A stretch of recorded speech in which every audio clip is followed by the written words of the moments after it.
কিন্তু সুদখোর নেশাখোরকে সহযোগিতা করব। এই বিধান কি মোল্লার না আল্লাহর? ওয়া তাআবানু আলাল বিররি ওয়াত তাকওয়া। আল্লাহ বলছেন তোমরা যারা ভালো কাজ করে, যারা তাকওয়াবান মুত্তাকি, এদেরকে সহযোগিতা করো। ওয়ালা তাআবানু আলাল ইসমি ওয়াল উদওয়ান। যারা গুনার কাজ করে আর যারা সীমা লঙ্ঘন করে এদেরকে সহযোগিতা করা যাবে। ওয়া মিনান নাসি মান ইয়াশতারি লাহু আল হাদিস। যারা ওয়াজ মাহফিলে অশ্লীল কথা বলে, বিভিন্নভাবে আপনাদেরকে বিভ্রান্ত করে কথাবার্তার মাধ্যমে, এদেরকে সহযোগিতা করা যাবে, এদের কথা শোনা যাবে।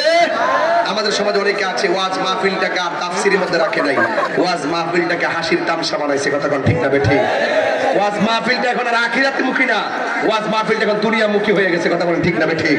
এই সমস্ত কাজ করে ওলি আল্লাহদের রেখে যাওয়া মাহফিলগুলোকে আপনারা ধ্বংসের দিকে ঠেলে দিবেন না ইনশাআল্লাহ। আপনাদের সকলকে বোঝার তৌফিক দান করুন।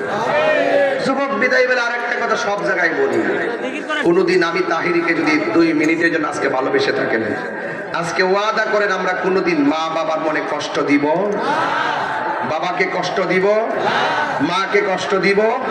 ওয়াদা, ওয়াদা, ওয়াদা। আল্লাহ পৃথিবীর সকল মা বাবাদেরকে জান্নাতবাসী করেন।